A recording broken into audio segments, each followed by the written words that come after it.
We're here at the scene of the accident where a tragic loss took place Friday.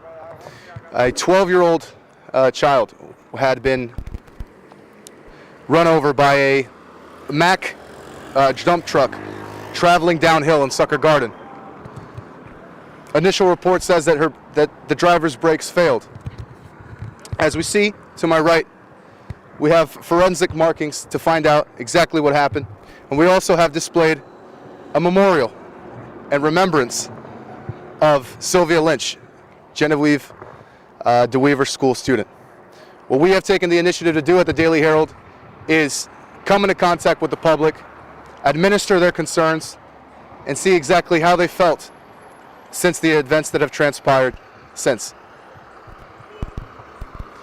Here we have a school bus similar to the one where she had dismounted. Silvia Lynch's daily routine involved exiting the school bus and crossing the street over to Fantastic Water where her family had waited upon her arrival. So we're here with Audrey, here to talk about exactly how she felt in regards to the tragedy that took place Friday. What was your initial reaction when you learned of her passing? It was horrible. To the way she died on the roadside, it was not fair for her to die that way. As a little girl like that, her body is so small. The impact of the truck on her, it was gruesome. And for the police to let her go with the driver the same day, it's not justice for her or her family to get him out of the way so quickly. He should have been processed and locked up for the family to feel a little more comfort before they let him out of jail. Right, exactly, and it seems to be that the law does not permit them to hold him. Is there any changes you would like to see take place? Yes, they need to have a better system to teach the other drivers that they can't go around and kill people like that and don't get justice out of it. Right, okay, well thanks a lot, Aubrey. Really appreciate your time. So we're here with Javon to get his comments on exactly how he felt, what he thinks about the events that have transpired since the death of Silvia Lynch on Friday.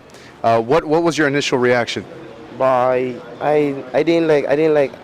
Boy, when I hear about it, it was like, boy, I didn't even know what to say. When I hear about it, I didn't really know who it was at first now. But then when I hear Sucker Garden, I was like, okay, because I live right there, Sucker Garden too. So when I hear Sucker Garden, I was like, okay, then I mean somebody I know. So then, but then I had no time to really figure out who it was because I had to come back to work and thing. So by the time I get back here now, I didn't really know who it was. Somebody tell me her name, her real name. So I was like, okay, Sylvia. I don't really know her name, her real name by Sylvia. I know her as Jessica little sister, Daniel's sister, Elizabeth cousin. That's what we call him. Right, and learning that the driver was released the same day, how did that make you feel? Boy, that pissed me off, boy. That can't be right. That can't be right, because wait, look, if that was my little sister now, my sister don't go to the same school with the little girl. My sister the same age. My sister's just a little younger, about 11, 10 years old my sister is. So a little younger than the little girl. And then right, because look, the man could go and do it again and say, what, it's the same accident again, check? And that can't be right. I find that once a school bus in front of you, you're supposed to stop one time at one time. You're not supposed to pass, you're supposed to overtake, nothing. Once a school bus stop, you got to stop too. So we're here with John Hodge. What was your initial reaction to the tragedy that took place Friday? My initial reaction was very sad. It's very unfortunate that such a thing should have happened due to negligence, due to carelessness. People not really looking out for each other. And that's what causes these kind of problems, because people are too much in a hurry to go nowhere in a small island. And we're not looking, being our brother's keeper, and that's the basic problem with life. We don't show love. And this is what our basic problem that many people have, that they're too much in a hurry, and something happened with a young child that's innocent, angel, I call her angel. And this is quite unfortunate. Again, I hear every day in the newspaper that, and the radio that we are short-staffed in police, we don't have enough manpower. We need to enforce laws. There's work to do for the ministers, the prime ministers, and the what you call the parliament, minister of parliaments. There's work to be done. And I think this is one challenge for them to work on right away, to ensure that laws are adhered to, and so the laws are enforced. And people have to be conscious of this.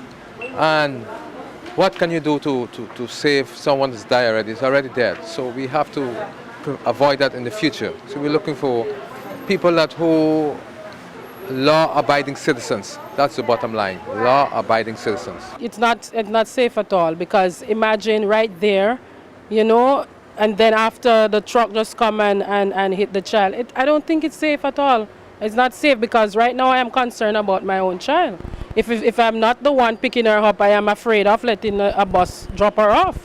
Why would you release a man the same day when a child life has been involved? I don't feel good about that. And what's going on in St. Martin, I don't feel justified about it. Right, definitely. And what kind of message do you think that shows other parents? That my child right now could just get hit by somebody and they just walk free, and that's not good. I am a parent, I'm going to be destroyed, and that for me it's not good. With regarding to children taking kids from school, right, they should do it better, especially if they're going to leave a child. Make sure that a child is properly crossed the road properly, being picked up by whoever, see to it that everything is done good. That's what I would like to see. They just drop the child off and go about their business, and that's not good. Okay, so we're here with Wilson to talk about the recent passing of Silvia Lynch. What was your initial reaction when you found out exactly what had happened? Well, I'm a teacher, and I taught Sylvia's sister at Genevieve de Weaver. So when I first found out, I knew exactly who it was, and I found out the gruesome details. And I live close by. I live right there in Slicker Garden. So it had a personal touch for me. And then after getting over, well, not even getting over the shock, while still dealing with the shock, to find out how the justice aspect of it was being dealt with, and find out that there was a release and the investigation. I'm not satisfied with the level of investigation, or that the family was, the effort was made to satisfy the family when it comes to justice. So I was disappointed to see that that's as far as it went. A life is gone, a beautiful life. It's somebody with such spirit, and then it's treated as, oh, I'm sorry. Right, yeah. Definitely. And what would you like to see change as far as the procedures?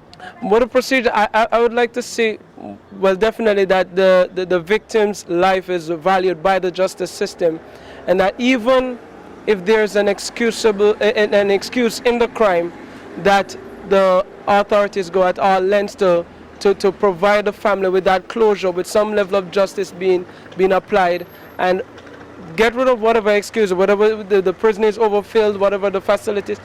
Those are problems that the family shouldn't have to be considering or dealing with when they're seeking justice for the life that they lost. Right, definitely. And if there's a message you could give to drivers or people on the road, being a teacher and having so much care for these kids, what would it be?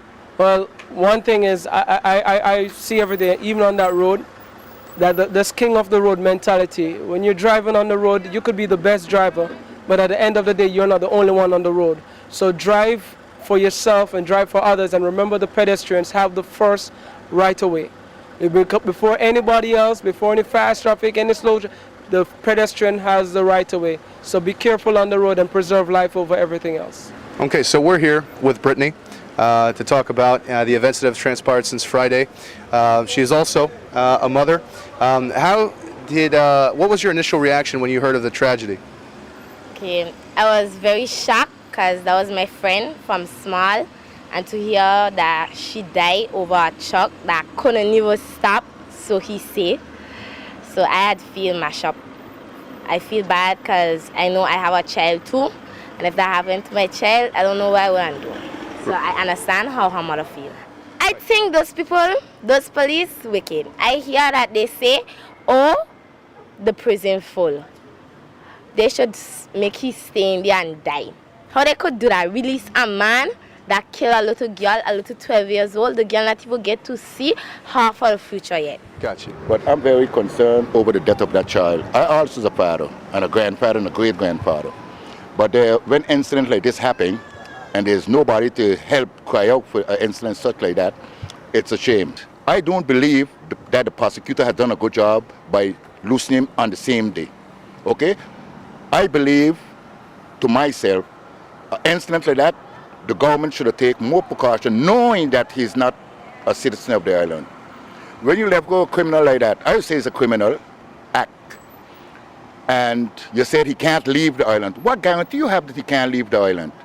Since when there's so many boats, there's so many ways of getting out, escaping from this island, the prosecutor should have taken more precaution as far as that is concerned.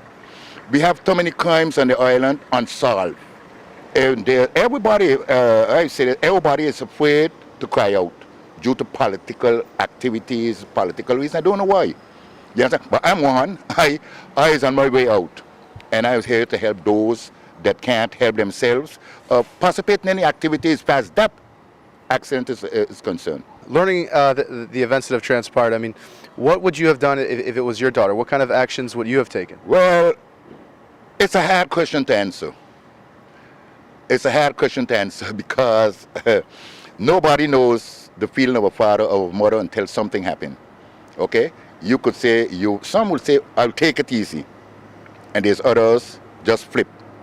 And I could have been one of them too. You know, because nobody wants to raise a child to 12 years old and let it depart this world in a condition like that. And I believe that they should upgrade the police force a little more by, instead of driving around, they should be walking around in those instances because on the front side, they have it. School hours, there's police on the lookout for the children. On the school bus, there's someone who works on the school bus that when you stop, that's the person to take care of the child across the road. Okay, not coming across the street and letting out a child like that. That's the security they have with the police, the local police on the front side. And I should think they should have that also over here. Not just controlling the traffic half the way and risking the children's life on the other hand. Like I say, if it was my sister and they let him go the same day, I'd have been sorry for him. Because you're going to just lock up a criminal, you know, making it a couple hours, just make it a big scene. Oh, we lock him up, whatever. So we got him here, we questioning him and whatnot. And then the same day you're gonna let him go. No, you sick. If I was my sister, you never come out of that. Understand? It's not her mistake. And even if it was her mistake, there is a school bus in the street, there are school kids. Everybody have to be careful. Even the one walking next to her, because if I did some movement that pushes her away to the road and she get killed by a car driving, that will be my fault. They are kids. You cannot hold kids. Nothing can hold them. So at least you will have to try and provide the environment that's safe for them to walk around instead of needing to go outside. So imagine a man squeezing between a sidewalk and a bus, a school bus. What? In a hurry for what? That's what I don't understand. Right. In a hurry for what? Right. There is no way you can be happy seeing someone who killed one of your family. Right. You see him walking in front of you and you just forget about it. If he was held in jail for 10 years, he took the life of my father or my child or my brother. He spent 10 years in jail, and still, if he was 30, he will come out 40, still, he can live his life.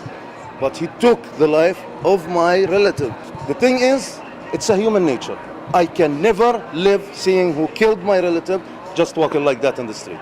Yeah. The people have to understand that. At least this man has to be locked for life because he was irresponsible. He killed a child. Right. There is nothing can justify that. Can you imagine if, when you say it, you don't want to laugh? Yeah. Lack of prison space? Okay, we won't have this problem because in every city back home we have a prison. Still, they are all full. I'm telling you, the family have to do something bigger. The family, at least they have to go on a strike. I believe a lot of people will help them. Yeah. I believe a lot of people will help them. I will, in any way I can, I will help. Yeah. That's a child. That's a child. Imagine, nobody can imagine. If it happened to my child, I don't want even to picture. I don't have children, but still I don't want to even see the picture in my mind, you know? Right. It's not another slack scenario about how the government and how police does run the show. It's like, basically these people run on information. What you tell them and what they hear on the street is what they run by. But for them to investigate the real proper procedures, like what really went down, they ain't for that because it's basically just like me, dropouts. You know what I mean? Fellows who reached LTS in school and from there they joined the police force and that was it. There's big police today, big inspectors, you know what I mean? It ain't only the lack to do with prison space. If we got prison space, we'll lack of prison space. I got man up there who been doing time since 10 years ago, since 15 years ago, since 8 years ago. Let it go. The man them who was doing jail maybe 10 years back until now, leave they go, and the fresh ones, put them up. Simple as that. Make room. Right, as per the proposal from Prosecutor Hans Moss to the Justice Ministry that got denied. That's what they have proposed. How would you feel if this was a loved one of yours? What plan of action would you have taken? Yo, boy. Tell you the truth, right? I don't even know how to respond to that, you know. If you really look at me, I think they will just judge me how they want to judge me already and put what they want in their mind. So really, for that question, I really can't answer that one, you know. That one there, I really can't really imagine myself reaching through that situation and dealing with it cool, you know. Right. When it comes to like pedestrian crossing the street, the zebra part, what it is put there for the people to cross, not even that is like safe, you know, because sometimes people pass in and a car just overtake and just, you know, the main responsibility is on his employer, you know what I mean, because safety first and then money after, you know what I mean, but these people thinking it the wrong way. They got money first and then safety after, so totally different, you know what I mean. Thanks time for your time, boss, All right, and take care. Yeah. We all live in that same area, and they have a lot of children. They just run across the road. They don't look left nor right. That's true, but the thing is, I look at it as if it was my sister, because she normally comes in here. I used to hail her and everything, and I feel it's very sad, more than sad to me, to just, you know, see your friend get hit by such things that are, and big trucks that are, should be inspected all the time, not just only cars alone, because... That's a good point. On an incident like that, I believe that the people should get a little closer together and make a demonstration. Yeah. Immediately, a demonstration had called for on that. The school buses would have had to stop, the school would have had to close, but somebody had to give different answers to what the prosecutor gave. Exactly. That's it. Because we are living in a democratic society, and when things like these happen, those that in government should come out and voice their opinion.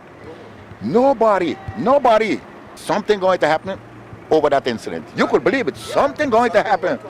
But you know, everybody here look at politics. And when politics is over, it's just like a set of wild sheep back in the pasture until you're ready to bring them back to the master. You know, and that have to stop. I don't know when, but it have to stop. Somehow or the other, somebody got to take a stand. I mean, I feel it this way. If it was my kid, those schools would have to close because it was going to be a manifestation. It's going to be a match, candlelight match for the victim. Okay, because that is the future of this island. Nobody knew what she could have been. She's just 12 years old. Okay, and when a child died tragically like that, she could have come to be a prime minister of the island. Who knows? But she happened to depart so early at a tender age. It's sad. You understand? And this is thing, I mean, some people may sleep on it like that, but it leave a hole in a lot of people's heart.